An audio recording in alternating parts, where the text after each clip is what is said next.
question, and I will read the question only once. Once. Because this is, every question is a point. At saka, may mga questions na balik-balik na sa inyo. You put your cell phones.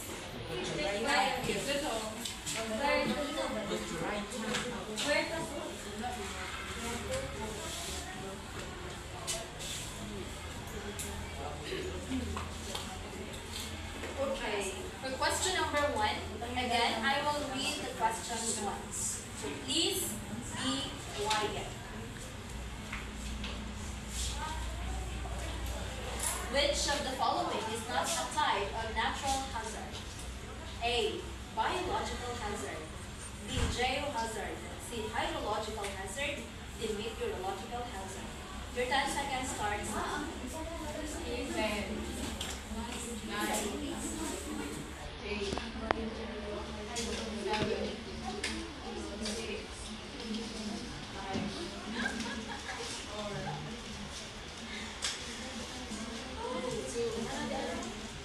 1.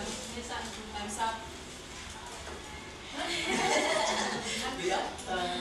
1, 2, 3, raise your answer. So, the correct answer is letter B. It should be geological hazard. Options. A. So what kind of hazards that originates from internal processes such as earthquakes, volcanic eruptions, tsunamis, and landslides? A. Biological hazard. B. Geological hazard. C. Meteorological hazard. D. Hydrological hazard. Your 10 seconds starts now.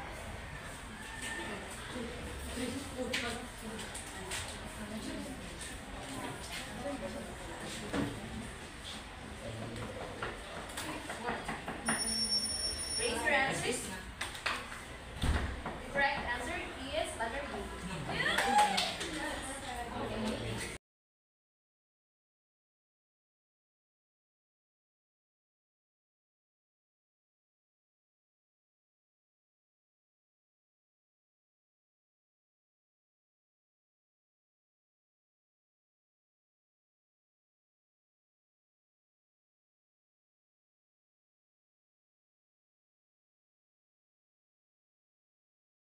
Last question. Last question. Which of the following terms refers to naturally occurring events that pose a threat to human life, property, and the environment? Understanding their causes and triggers is crucial for effective disaster preparedness and mitigation, as I mentioned earlier. Is it A, natural risk, B, hazard, C, potential hazard, D, natural hazard? Your 10 seconds starts right now.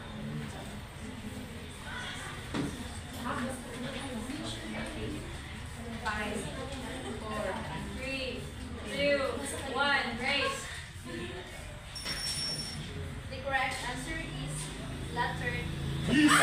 Which is natural geological processes is Pellegro. Kindly shut your mouth. These are the different types of the natural geological processes of natural hazards which can cause or triggers natural hazards. So first is tectonic activity, landslides, rock falls, and subsidence. So tectonic activity and landslides will be discussed by me, and rock falls and subsidence will be later discussed by Ms.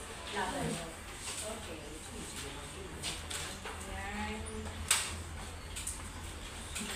So we already know yung mga tectonic activity. It is, when we say plate tectonics, it is the movement of plates, di ba? Doon sa midterm pa natin na-coverage. So we also already know the earthquakes, volcanic eruptions, and tsunamis. Do I need to discuss this one? Next is, what are the geological factors of tectonic activity? So ito, bakit natin favor yung tectonic plates? Kung bakit nag-move siya, kung bakit may earthquake, bakit mag-volcanic eruption, plate boundaries. So whether it is divergent, convergent, or transform, kung mag-move sila, it will create movement. Diba? Faults, it is the fractures in Earth's crust, no? Which is kung continue yung stress na release me energy from inside the Earth, mag-focus din siya ng another land features. Volcanic arcs, such as the change of volcanoes or mga mountains, form at the subduction zones. When we say subduction zones, yung isa nagpataas, yung isa nag-subduct, the next isa nagpataas. Yan. So, fourth is yung bago geothermal activity, geothermal. So, heat and fluid, when we say geo, means the land, the earth. When we say thermal, it is the heat transfer. So, heat and fluid circulation, yes, the transfer, heat transfer, leading to earthquakes, volcanic activity, or ground deformation. Yan yung cause kung bakit magde-deform yung crust or the geo, it's because of the heat transfer or the fluid circulation as well. Ayan. Okay. So what are the triggering mechanisms sa tectonic activity? So first is stress accumulation. Saan niya ma-accumulate yung yung stress? This stress is being accumulated if yung fracture is yung land is it is continuous experiencing the kind of movement. So mag-create siya of stress. So when na-stress na siya, mag-create na po siya fracture. Mag-create na po siya mga faults. Diba? So naay katong mag-fault na faults, tapoy faults na kanang kuan. Nag-separate sila. So weathering and erosion also can triggers tectonic activity. So weakening of rock formations, increasing landslide susceptibility. So may movement pa rin nangyayari. Next is human activities. Mining, drilling, or construction altering geological stability. So group 3, sa palagay nyo, ano yung other, what, yung mining, yung drilling, or construction altering geological stability. Paano nyo masasabi na ito is nakakapag-alter sa stability ng land? Miss? Ikaw. Okay lang. Isa. Okay, so, paano mo masasabi na human activities such as mining, drilling, is nakakapag-alter na siya sa stability ng land? Or alter means change, di ba? In what way? Ano ito yung kanang, for example, di ba, pag mining ka, no? Mining, Yes. Ay, mga kulba ang money. Ay, pagkaan, mag-mining, ang kaning, wala naman, ang land is yan, di ba, yung kaputon, yung kaanan, so, ang yung soil is, hindi ma-deform or mabungkag ang yung Formation. So, it will walk into the increments. Sige, Gallardo. Ayan. Okay. So, yan nga. We will tackle about the triggering mechanism kasi we will need the preparedness plan, the mitigation plan. Kung paano natin, at kung maapektuhan na tayo, at least ma-mitigate natin yung effect. Magamay-gamayan lang effect. So, walang gastan natin. Okay, so what are the consequences? So yan, balik-balik na tayo. Loss of life and property, infrastructure damage, environmental degradation, and economic destruction. So, what are the kinds of environmental degradation? Mr. Gonzaga? Understand? Environmental degradation. Or can you define to me what is environmental degradation? Lang. Ano yung idea mo sa environmental degradation? When we say environmental degradation, what is? For me, environmental degradation, I think, panamura siya ka ng mga bukid or ka ng mga farm sa mga kuha na mag-damage. Okay, so thank you so much, Mr. Gonzaga. So environmental degradation, it is the degrading effect, no? For example, meron tayong production ng agriculture. So, pagdating ng natural hazard na trigger siya, so magiging disaster siya. So after that, ma-degrade na yung products. So it is one of the effect of environmental degradation. Next is the economic disruption. So pag wala na yung product, saan ka makukuha? Wala na. Economic disruption. Okay, so mitigation strategies. First, para ma-mitigate natin yung effect ng natural hazards na magiging disaster is to monitor and also the early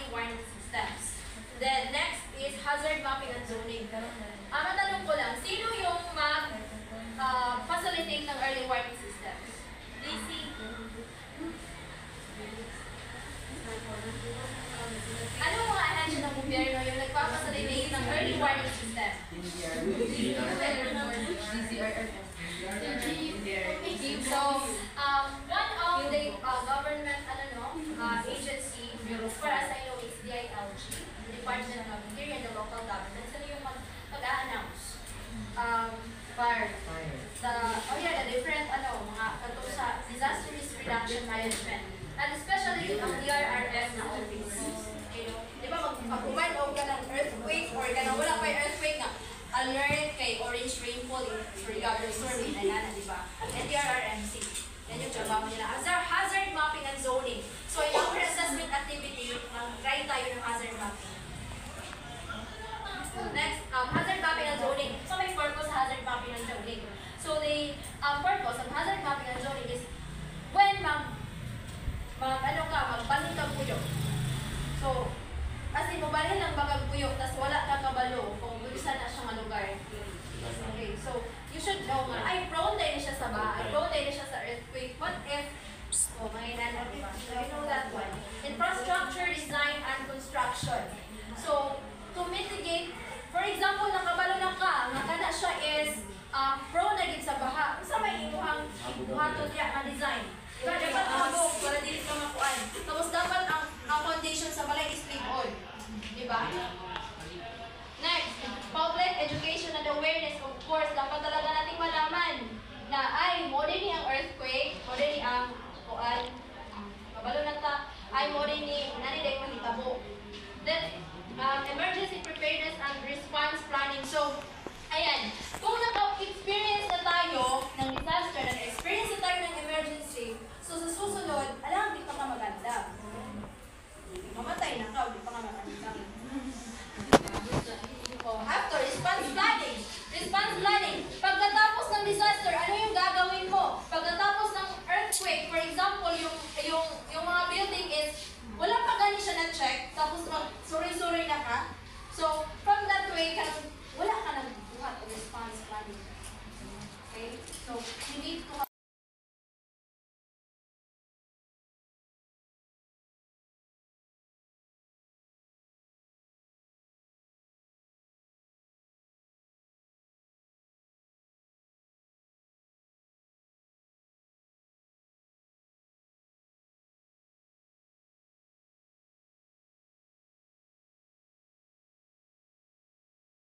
So, next time na mag-plant naman kayo, ano na po siya, baylo na po mong crop rotation, pero at the same time, nagkakakuan ka o land use planning na nakatayin.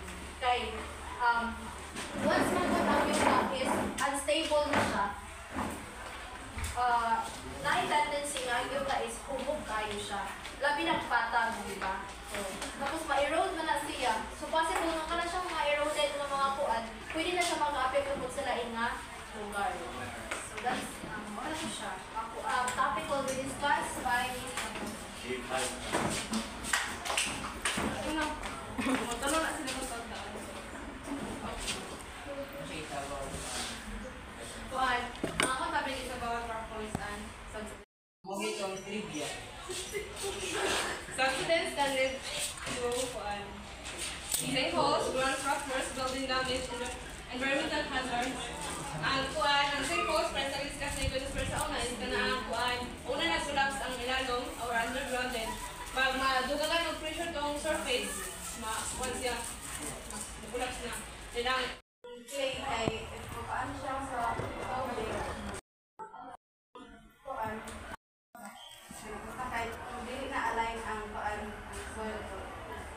Madamay o apil ang building niya kay mo-crack po siya o apil or mo-down po siya. The last one is the environmental hazard. Ang example niya is water pollution. Environmental hazard is like kuan man, water pollution. Bale, bawal na lang yung isang kalang makainom ka, kasi makainom ka ng mga huwag. Makainom ka o, ay, isa.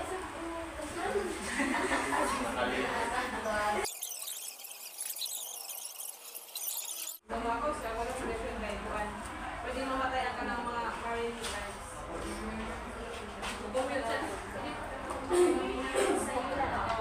For effective disaster reduction and management.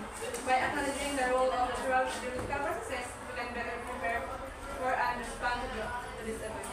So, importante din kayo nga kanang kuan, o ato sa plan ko sa mo ka-trigger kay. For example, di puyo ka din araro niya. Kasi mo na sige niya.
If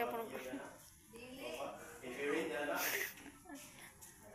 Weather, ito ano siya ng short term, while climate is long term. Very good.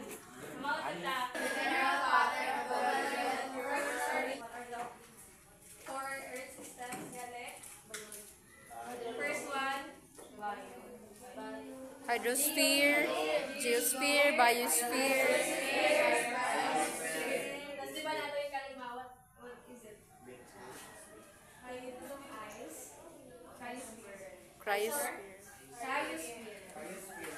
So the movement of moisture in the water cycle that evaporates. Next one, we have the altitude. Please, everybody. Next one, the third one, we have the substances. Everybody read. Land absorbs and release. Buntag, ang sand is init, and then the water is cold. So that is called as breeze. Nakapansin mo?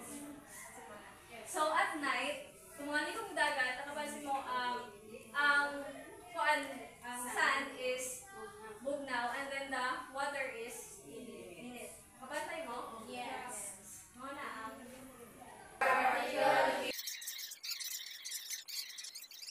can carry bugnaw, and then dito sa equator is mga kani is mga wind. The direction of water. Heat around the planet and affect the climate of both. Water shape the climates and rate the high and low pressure systems. Or the windward. When the wind hits the mountain, the air rises up, the slope goes down. So it forms clouds. Pagbubuan daw na sila tapos ma-form daw ang clouds. El Nino and La Nina represent opposite extremes in the El Nino or southern oscillation or ENSO.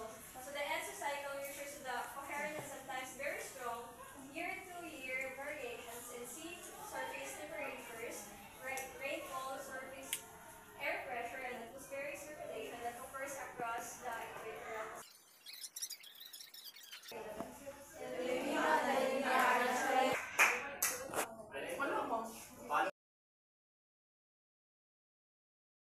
Ang participants magkalito sila. Tapos, pag magkalito ng participants, game! Number 1. Primary anthropogenic factor contributing to climate change. Deforestation, burning fossil fuels, overpopulation, or pollution.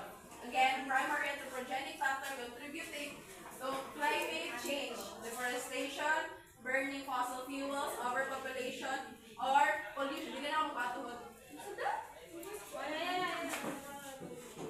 One, two, three.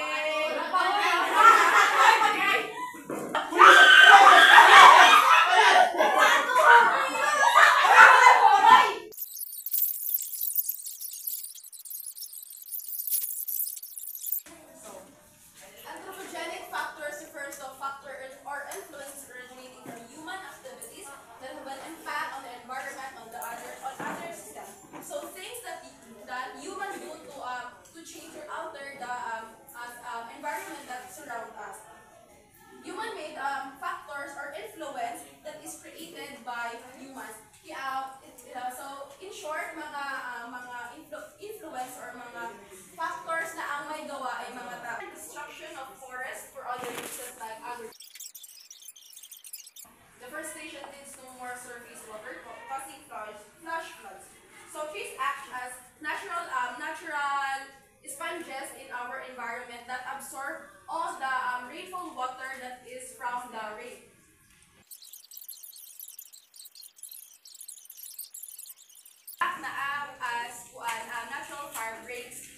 Natural fire breaks. So the spacing between trees in the present day Indonesia, significant deforestation has occurred in Borneo due to the expansion of palm oil plantation and logging. This has resulted in habitat loss for numerous species, including the orangutans. So sa Borneo Indonesia, sa Borneo Indonesia na grabe ang rampant ang pag sa Deforestation.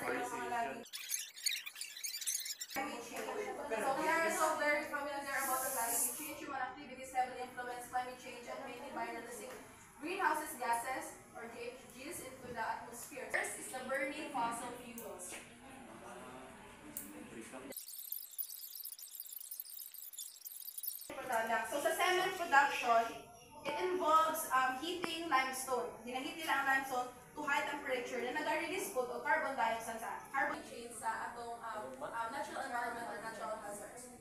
So first is hurricane and storms. So climate change is increasing hurricane intensity. Sa climate change na ay mga areas na kusog mag-resource gateways. We discussed about mining. So everybody, please.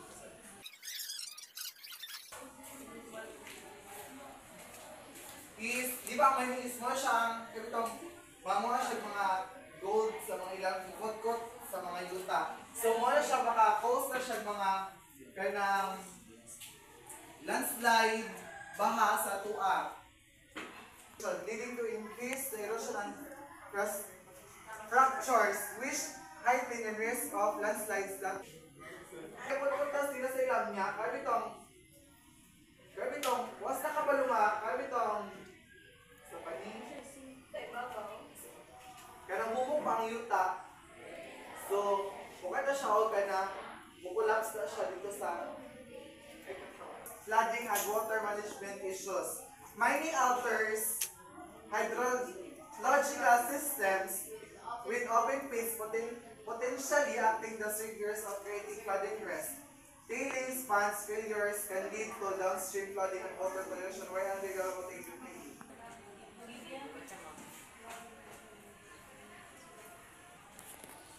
Activities release dust and pollutants, degrading air quality and exacerbating respiratory issues. Blasting operation and also regular first, especially on dry areas. Seismic activity. Large-scale mining can induce seismic activity by altering stress felts and earthquake crust, potentially triggering earthquakes or increasing existing seismic waves.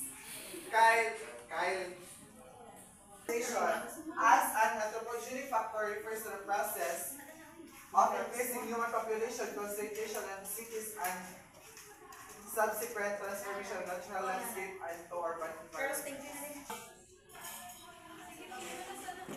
So next is phase exposure. So auto siya ang environmental degradation. So that would be all. Thank you.